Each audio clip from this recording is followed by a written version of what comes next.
I'm not going to make you guys wait a minute for me to talk. My goodness. I'm just trying to avoid, getting the copyright. I need to make a new intro. Not that the intro is a big deal. Intros are annoying. Waiting on the commercial, waiting on the theme song to play. There's got to be a better way to do all this. Anyway, what's up, everyone? My name is Joshua T. Berglan. Hopefully you know that because you're on my page. Oh, I don't say that with these videos. Never mind. Anyway, welcome to Spoken Word Live. My name is Joshua T. Berglan. I know I just said that, but it helps me get back in the rhythm of what I was saying when I get to reintroduce myself. I am the founder and the creator of the World's Mayor Experience platform, where you can find all kinds of interesting content, articles, books, movies, services, tons of educational resources. Under books and resources is a treasure trove of, free resources for all of you. Not here to sell anything, even though there's plenty of things to buy on my website. I'm not using this live stream to sell anything or even really promote anything, except for what's on my heart. I'm going to promote that. Yesterday I did a live and I deleted it. I don't think I've ever done that before. It felt good to do that live and say all the things that I said, and then I deleted it after I said it because I realized that 95% of what I said would be taken completely out of context. And for those who did see it, I don't apologize for anything I said. I just realized that it would be completely taken out of context because I used a lot of language that most people don't understand. And I am already misunderstood enough. And I realized that, you know what? I probably let my emotion get the best of me. No, that's not true. It's not that I let it get the best of me. It's that I didn't want to be misunderstood. And one of the things that I am working on is even speaking from the heart, not letting so much emotion get into what I say that it causes what I'm saying to be misunderstood. Because in the end, I am all for the people. I am all for people having the opportunity to step into the purpose that they were created for by our Creator. To me, our Creator is way bigger than any religion that man can create. And so I want to create a space for all, not in the bucket or box of religion. And so just to be transparent, I trashed religion really, really hard yesterday. And I went after really hard people who choose political parties. I called people a lot of names that, a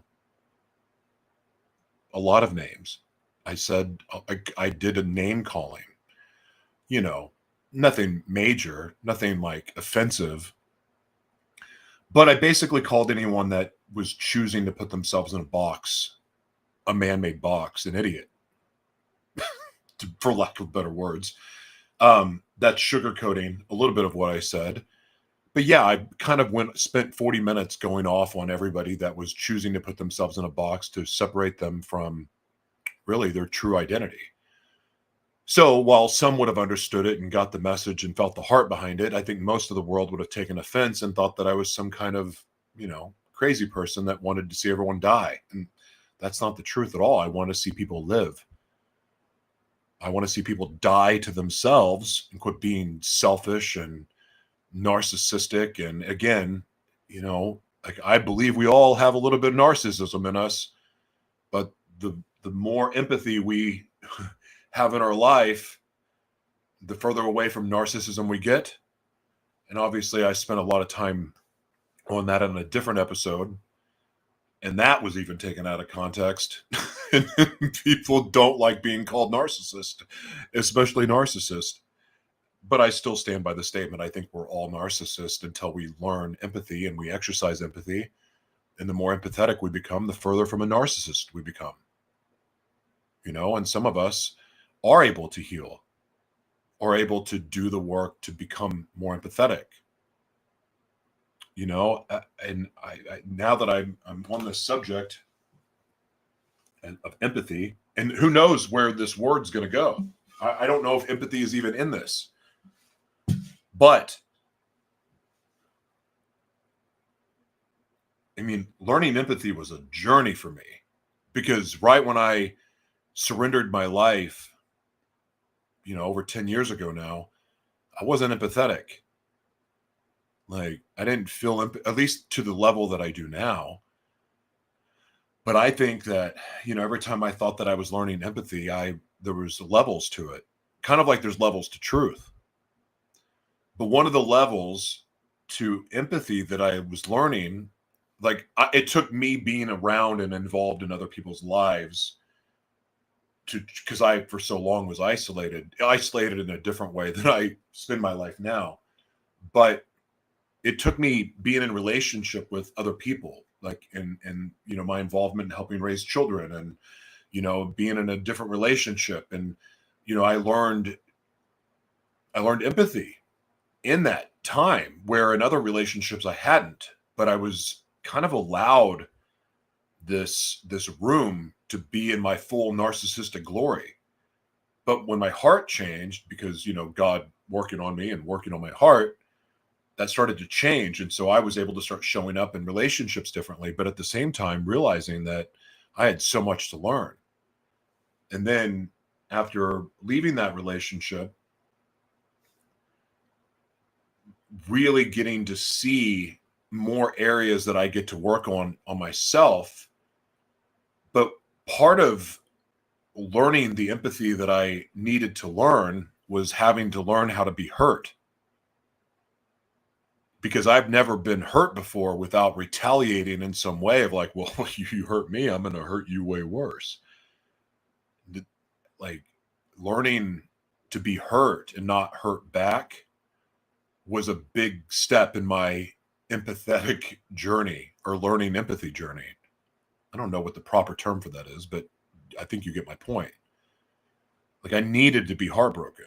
I needed to feel what loss was like. And those of you who don't know my journey know, or don't know, that before the Tremors, which, by the way, are doing so much better, the Tremors that I've had since January of 24, like that,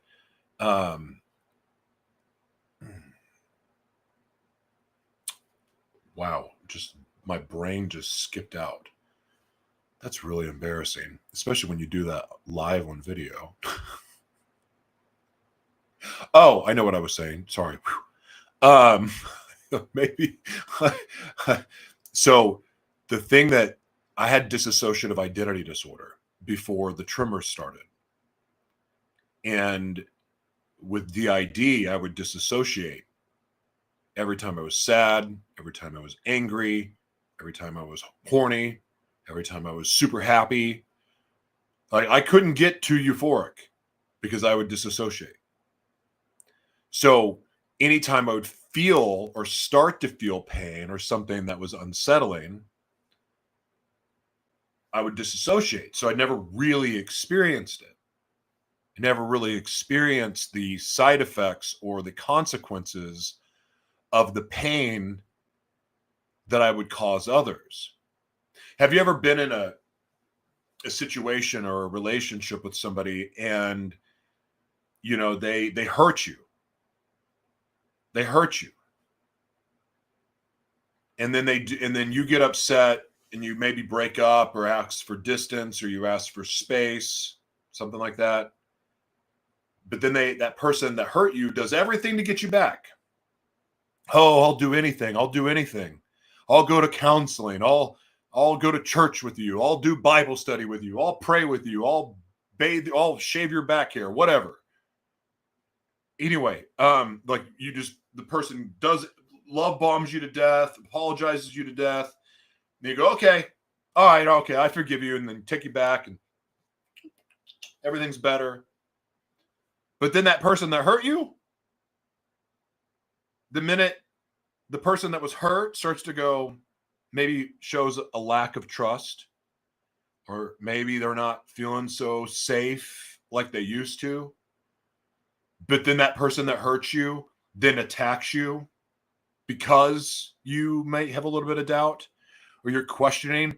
And they're like, but I thought you forgave me. And they just basically pretend that nothing happened. Or have you ever been gaslit to the point where they just pretend that nothing happened? That's a bad feeling. That's a bad feeling. But the flip side to that is, I know in my own experience of doing that to people is because I didn't really feel the consequences of the actions that I made. So I hurt somebody, I cheated on somebody, I physically hurt them, I did whatever, and then, but like I never was around emotionally long enough to actually understand what it is that I did. So it made it very, very hard to really learn from my mistakes. So in God's infinite wisdom, made it where I would develop a tremor where I stopped disassociating and then get to go through the heartbreak and the heartache and the pain and the sadness and the depression and the confusion and the isolation and everything else. And I get to feel it for the first time in my life. I get to sit in it for the first time in my life. So I got to experience what it was like to be heartbroken, to be sad, to be lonely, to be depressed, to have a black cloud that doesn't go away for weeks, months at a time.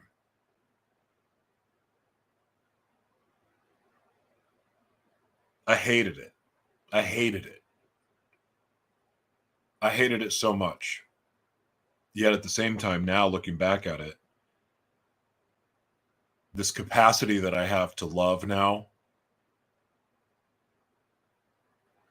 the awareness that I have of like, well, maybe I don't need to say those things, which I exercise by, again, I did a live yesterday, I deleted. So I'm not perfect at this.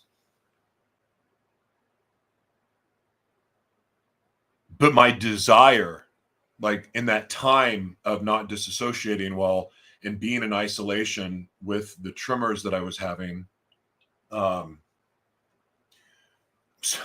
reminds me of the people on TikTok that try to say that I have demons because they see my head tremor from time to time. It's so weird.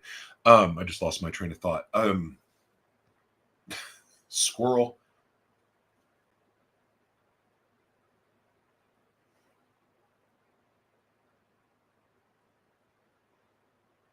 Like learning to have to sit or having to learn how to sit in those feelings and emotions. I'm like, okay, well, I don't like that, God. So how am I going to not have to experience this again?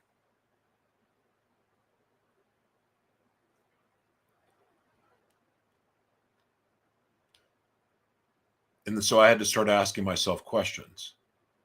Well, okay, because even though I can blame the tremors for why certain things happened, I can, but it also forced me to have to look at the areas of my life where I was falling short. Like where I wasn't showing up the way that I was supposed to show up, whether it was with my family, with relationships with friends, because it was beyond the loss that I was experiencing really for the first and feeling for the first time was the things that my heart wanted to do, but I couldn't now. Like, and it was exposing what I wasn't a good steward of. And also where putting my focus, like how focus, I mean, it was really also being a very, very revealing part of where I put my focus. You know, my attention, my energy will go there. So like if I'm distracted with something that doesn't really serve me or the people I'm with, then, you know, there can be consequences for that. And so it allowed me, and I'm grateful for the time. I'm grateful that I stopped disassociating. I mean, there's so many reasons why I'm grateful for the tremors that I have, but ultimately it's because of the reflecting that it's caused me to do, and it taught me the joy in suffering, which has made life way more enjoyable, because I quit looking at every bad thing that happened as something that was meant to hurt me. It changed my whole relationship with God. It allowed me to trust God more. Because if you can trust God while you're suffering, instead of like going, oh, it's the lifeline, like, oh, come rescue me now that I'm suffering. No, I'm not talking about that. Because if you ever ask God to refine you, to make you perfect, or to make you the person that you were created to be, there's going to be some hardcore refinement that comes.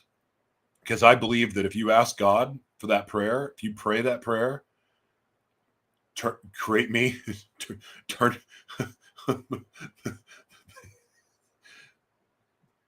like turn me into, refine me, and make me who I was created to be. Oosh. I mean, that's ballsy. That's like saying, take my life, it's yours. My life is no longer my own. That is a ballsy prayer. You know why? Because I believe God takes those prayers seriously. And then you will be used accordingly. And if you really want to be healed, then maybe you have to go through some really painful things to heal. I know I did. I'm not saying that will be for you, but I mean, if life is a paradox and to live you must die to ourselves, I think about all the blessings in my life. Most of them that most of the blessings I really appreciate came through the most excruciating, miserable pain of my life. The things that came easy, I didn't appreciate any of it. Like, oh, thanks, I appreciate it. But when I've had to go through the fire for it, I appreciate it. And that's everything. Like, what's the point of like making our dreams come true wouldn't mean anything if it was easy. Doing the work to become the man or the woman or however you identify, doing the work to become what you were created to be, being who you were created to be, being who we were created to be, wouldn't have really any power or meaning to it, or it wouldn't feel special. They're just almost like, what would it really feel like to know in my heart that the blessing is in the breaking, to know that the blessing is going to come through the trials and the pain and the suffering. It makes the suffering more enjoyable. I don't think it ever really becomes easy, but to me, it makes it easier to be motivated in the face of adversity, because it's like, I know I'm conquered to win, or I know I'm created to win. I'm created to overcome these obstacles in my path. Heck, half the obstacles in my path are the obstacles I created for the path. I mean, I think about in my life how much easier I could have made things on myself, but no, I had to make it more challenging by not saying no to those drugs or whatever the case may have been. Like, maybe staying up for another day is a good idea. No, typically not. I'm so glad that I love sleep now. Seen too many sunrises in my day. I've seen too many sunrises and don't remember any of it.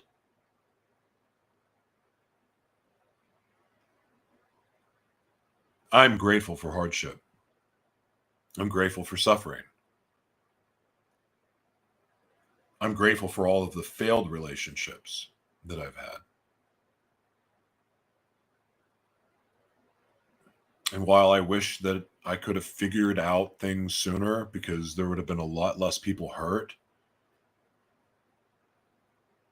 it's hard to look at my life now and go, I would do anything different. Which I don't say that to be insensitive. I just say that really out of gratitude for what my life has become because of the trials and the tribulations.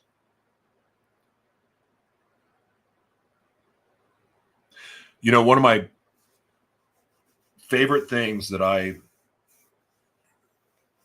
like, one of the lessons that I am most grateful for is when I became public about some of the reasons I'd been in jail, and public through my book and other interviews and even my own talk shows about my past and the kind of person that I was.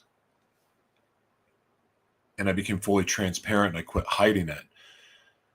You know, I had a lot of people that disappeared out of my life. They were scared. They didn't want to be associated with me.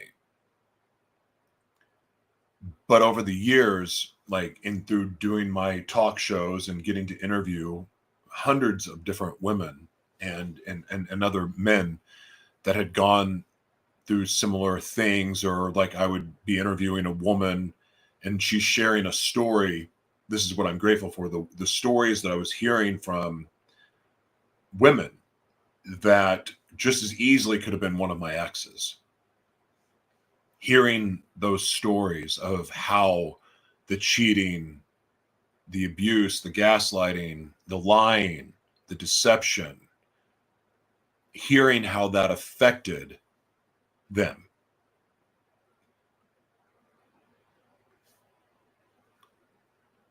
I mean, it's like getting to face for me, it was like getting to face my accuser, but actually I'll say victim. I'll say victim because no one deserved any of the things that I had done.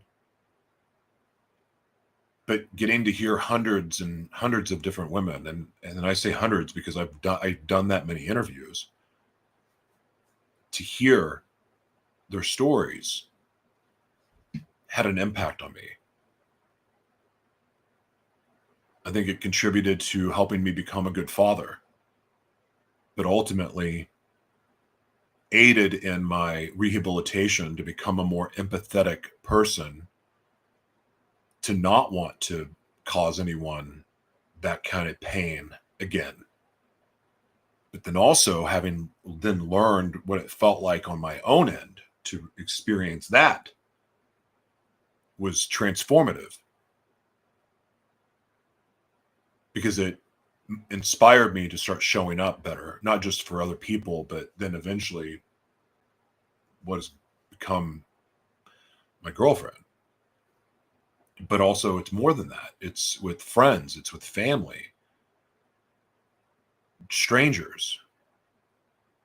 It's helped me become more present and focused and heart-centered, to help remove my ego.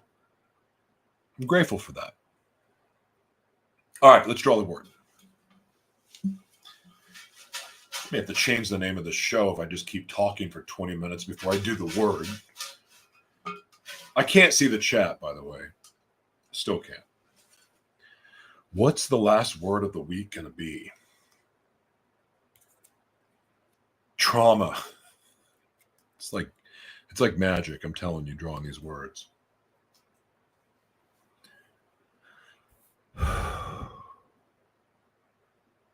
I've been talking about trauma this whole time. Maybe I'm going to have to rethink how I do the drawings now. Because I talked for 20 minutes essentially about trauma, and it's what I would have talked about. But you know what? No. Okay, this is what I'm going to say. Every single one of us go through trauma. We all go through traumatic events. Heck, I would say the whole world has been given PTSD by what's happened over the last 5 years. The gaslighting, the lying, the deception, the trustworthy news sources that we go to get our information, they're lying and gaslighting to us. Our favorite influencers and celebrities are lying to us and gaslighting us. Our churches are gaslighting and lying to us. Our government and our politicians are gaslighting and lying to us. The people in our life are lying and gaslighting to us. And by the way, they may not even know they're doing it.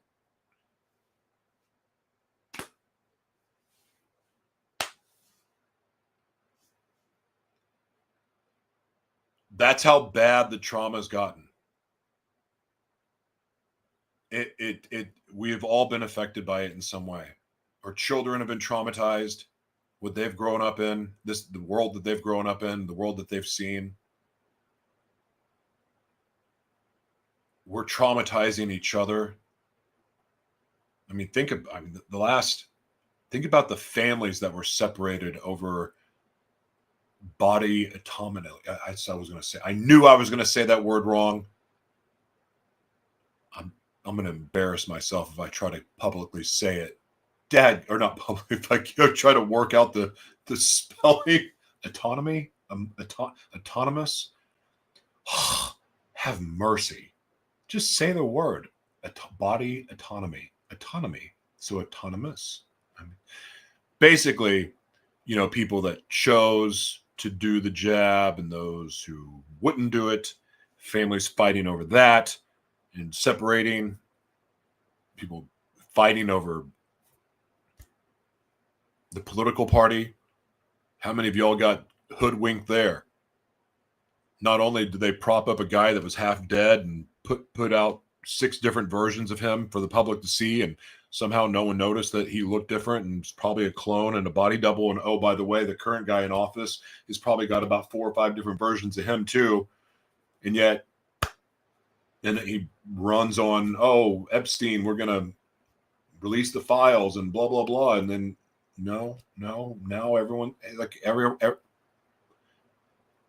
and there's people that still are supporting this, and there's genocide happening all over the world. And it's like everyone, like people are blaming others for the things that they're actually doing.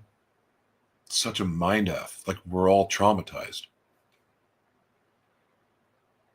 And it makes me sad because I can see it through the lens that I see it.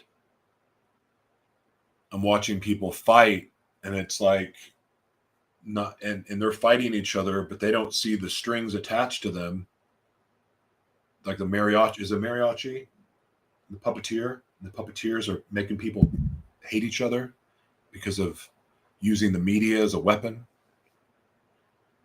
I'm passionate about media because we have the same power. The same technology that the big media companies use, we have access to. Part of why I'm passionate about media is because we have the power to control our own part of the narrative with our own stories. I'm inspired by seeing people say, you know what, I'm not gonna consume the news. I'm gonna be the news. I'm gonna share good news. I'm gonna share my story. I'm gonna share my testimony. I'm gonna share the things that I've learned. I can share what I can prove to be absolutely true. Truth is a superpower. Truth is healing. Truth will break people in half, but it'll also set people free. The blessing is in the breaking. I'm passionate about media to amplify the truth through our stories, not our opinions, not rehashing a meme and regurgitating the talking points that come through all the other media sources. That doesn't serve anyone. I mean, heck, even the reports on war. I mean, half of it is not even remotely true. More than half of it's probably AI generated.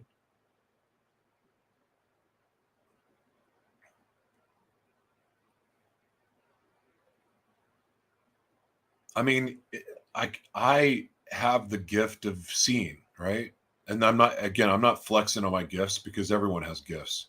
Everyone does. Everyone has gifts. Some people choose to use them, some don't. But we're all given gifts. Every one of us.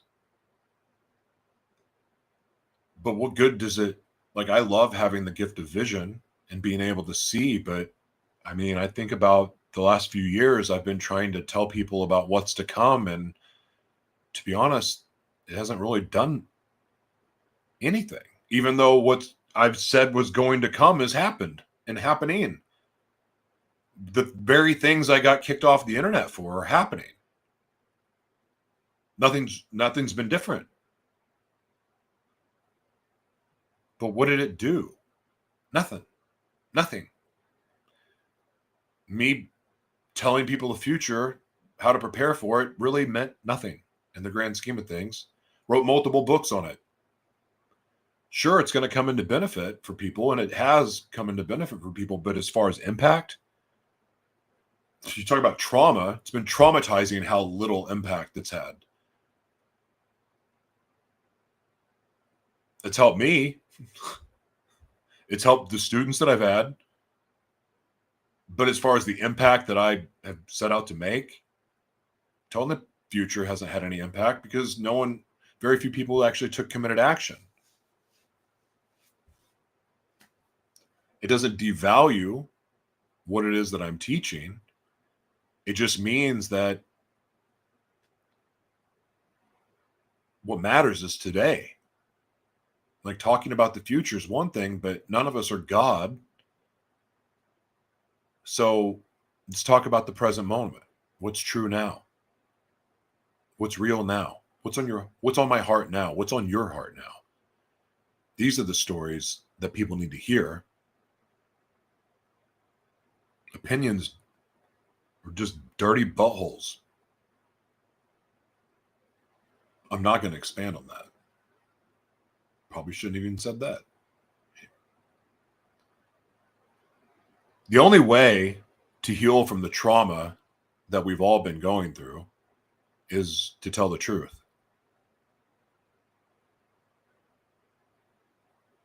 That carries over too, because of going back to what I was talking about before, when all this started with the relationship stuff and the healing journey and all of that and learning empathy, it gets down to the fact that truth is spoken. The reason have been able to heal past relationships, the wounds of past relationships with most of my exes, is because of the truth. Because if I was still lying or denying the things that I did or gaslighting, then there would be no opportunity for healing. There's a saying in the gospel, I don't know the exact word for word, but people talk about the truth will set you free. In the Gospel of Thomas, which is an amazing book, it's also hard to understand. It's kind of one of those things that you definitely need help because some of the interpretations are really rough. But that said, the Gospel of Thomas is really a powerful book. And at the very, very beginning of it, talks about how, seek the truth relentlessly. But when you find the truth, it's going to break you in half. It's going to destroy you. It's going to wreck you. Then you'll be set free. And then you will rule all over the world, or rule the world. And I just simplified the crap out of that verse, or that saying. But it's true. The more truth, like the real truth I discover, the more like it just breaks me open. But then I'm free. Like, learning everything that I've been taught growing up is pretty much a lie. It was hard to accept at first. But now it's freedom. Freedom to allow me to not get caught up in this day in, day out crap that happens because of the media. We have this opportunity using media to take control of the narrative as a collective, but instead of adding more opinions to the news feeds, we can start adding more truth through our testimonies and our stories through the news feeds. That is how we heal from the trauma of this world. This truth. The truth will break people in half and heal us. There's a Japanese pot. I don't have my phone around me. Shoot. The Japanese pot. I think it's a Japanese pot that's broken, and then they put it back together, and then it's stronger. Maybe I should just look this up. Hold on. Bear with me. What's the name of the Japanese pot that is broken into pieces? Yep, here it is. Kintsugi, which translate to golden joinery. This is fun. This is why I need a producer to feed this stuff to me. That way I don't have to look it up while I'm talking to you. Yeah. Kintsugi. It's like a kintsugi pot. So the truth is going to break you into millions of pieces, but then you're going to come together like a kintsugi pot. Look it up.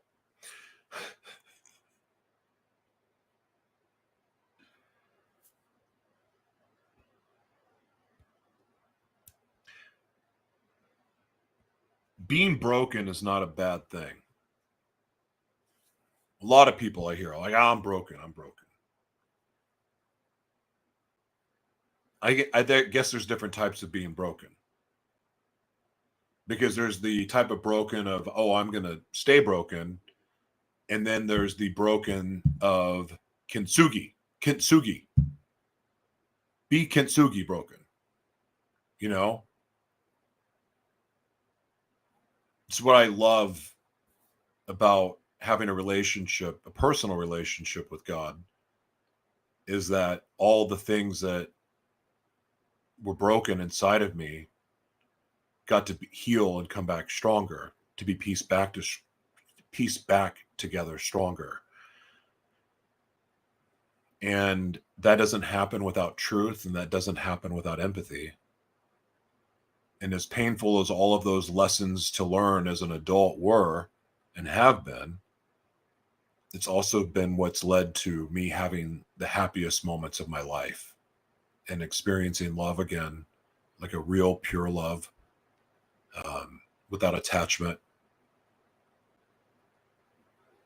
to heal from insecurities, to heal from emotional triggers, past traumas. It's all happened with truth. Even being willing to be honest about, like, look, I'm immature in this area of my life. Let's work on it together. Like, even being able to be honest about that has created a space for healing. Anyway, thank you all for watching, and see you in a few days. Thanks.